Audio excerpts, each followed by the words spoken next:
And the NFL really wants to know why its TV ratings are down? Keep giving us lousy matchups like last night's snooze fest between the Bengals and the Texans. Yes, I lost a complimentary play on Cincinnati yesterday, but as I told you in yesterday's video report, I thought the best bet on the board was actually going to be the Boise State-New Mexico game. So I'm watching the game. It's looking pretty good. I only had a small 5-9 play on Boise State, but what happens? New Mexico caps a 6-play, 75-yard drive with a 14-yard touchdown pass with 1 minute and 11 seconds to go. As a 14.5-point dog, they lose by 14 points. They sneak in through the back door. Okay, hey, it cost me a 5-9 play, number 5 out of 6 for me. It cost Chris Jordan more than me because he was a perfect 3-0 with top-rated 1,000-star college football releases to start the season, and he lost. But listen, backdoor covers, they happen. And what are you going to do? You shrug your shoulders, you use your favorite obscenity, and you move on because it's gambling. There are no guarantees, and that's what happens sometimes. So we move forward. There are 3 college games tonight, none of them that I'm particularly enthralled about, but I am going to give you my breakdown and my opinion on the game between South Florida and Illinois here in just a moment. But first, because I know you couldn't live without these tidbits of knowledge and I am about to dispense for you. Did you know on this day in 1955, Elvis Presley's Don't Be Cruel started a 5-week run at number 1 on the U.S. charts? I didn't know this. Of course, I wasn't around by then either. But that was actually the biggest selling single in his entire career. Eventually sold over 6 million copies. And the flip side was the B-side of that single happened to be Hound Dog, which, of course, reached number 2 on the charts as well. In the sporting world, in 1978, Muhammad Ali became the first 3-time heavyweight champion when he avenged an earlier loss to Leon Spinks with a victory in the Superdome in New Orleans. I remember watching that fight with my father on TV. Howard Cosell doing the commentary. We were both big Ali fans and watching Ali come back and reclaim his title. And my God, if only he then held true to his word and then retire instead of coming back and fighting Holmes and then ultimately fighting Trevor Berbick.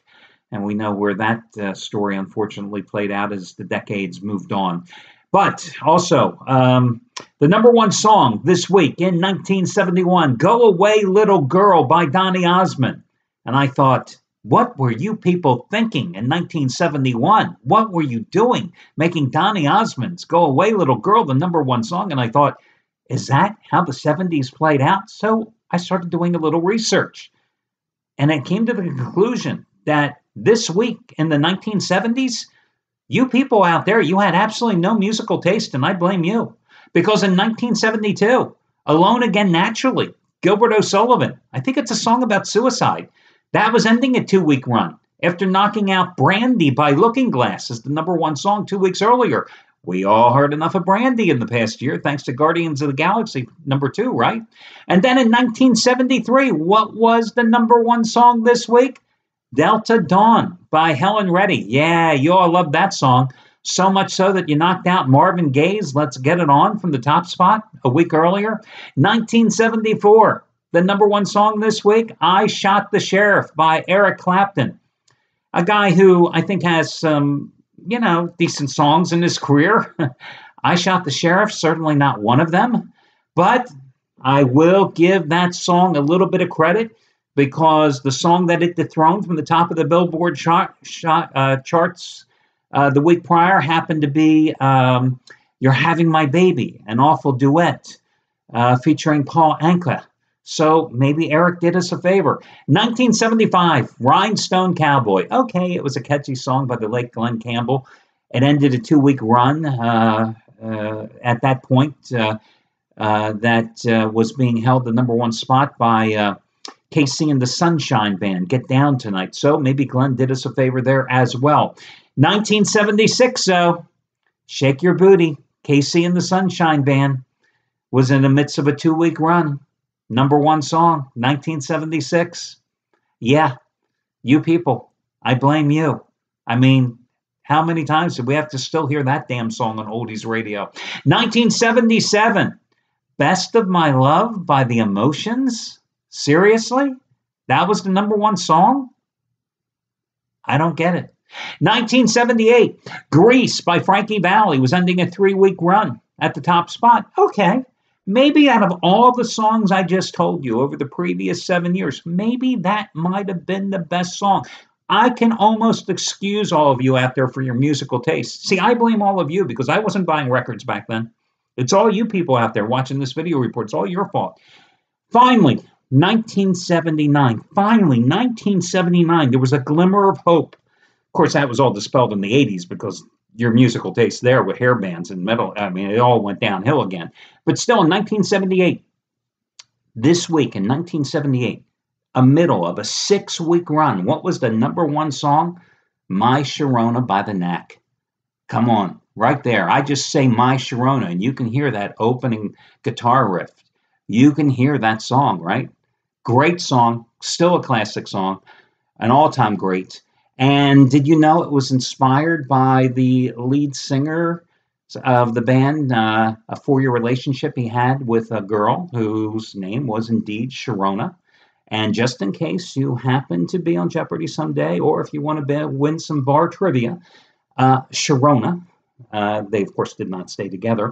If you happen to go to the URL, mysharona.com, that girl grew up and she became a successful real estate agent in West Los Angeles, mysharona.com. Guess what little clip of music plays when you go to that URL? And it gives you the background. And of course, she inspired that song because of that relationship. And that's what she uses when you go to her real estate site. So there you go. There are your musical tidbits for today. Let's talk about the South Florida game. Listen, you cannot have 2 more underachieving coaches, as far as I'm concerned, when it comes to college football, than these 2 guys, Lovie Smith and Charlie Strong. I'm not sure what Illinois was thinking when they went and hired Lovie Smith as their head coach. I never got that because, just because a guy had a marquee name in the NFL doesn't mean he's suddenly going to translate into being a successful college coach, especially since he wasn't exactly a successful NFL coach at the end of his tenure with the Tampa Bay Bucks. I don't get that. And he certainly didn't have success taking over the Illini program. Charlie Strong, I've beaten him up many times over the past couple of years for his inability to win at Texas, a program where he was definitely a poor fit. So South Florida brings him in to take over when Willie Taggart took over the Oregon job, and it has been a rocky start for Strong so far with the Bulls. They opened the season at San Jose State. They found themselves down 16-0 before rallying for a 42-22 win. Then they take on Division I AA Stony Brook, and it's a 17-17 game in the fourth quarter before they win that game 31-17. Now, the Illini, surprisingly, are off to a 2-0 start. They beat Ball State, and they beat Western Kentucky at home. They beat Ball State 24-21, but keep in mind, Illinois is from the Big Ten. Ball State's the Mid-American Conference. Big Ten, Mid-American Conference. Then they beat Western Kentucky 20-7. Okay, Western Kentucky, Hilltoppers, annually have that high-powered offense. Big deal. You beat Western Kentucky. You're supposed to beat Western Kentucky. So they're off to a 2-0 start. Now, you have to factor in Hurricane Irma here because South Florida's game, their home opener, originally was supposed to be against Connecticut a week and a half ago. That was, of course, canceled, postponed. It's since been rescheduled. Hurricane Irma also was a challenge in terms of practice. So this team, South Florida, only returned to practice this past Tuesday after having 5 days off. So they only had truly 3 days to prepare for this game.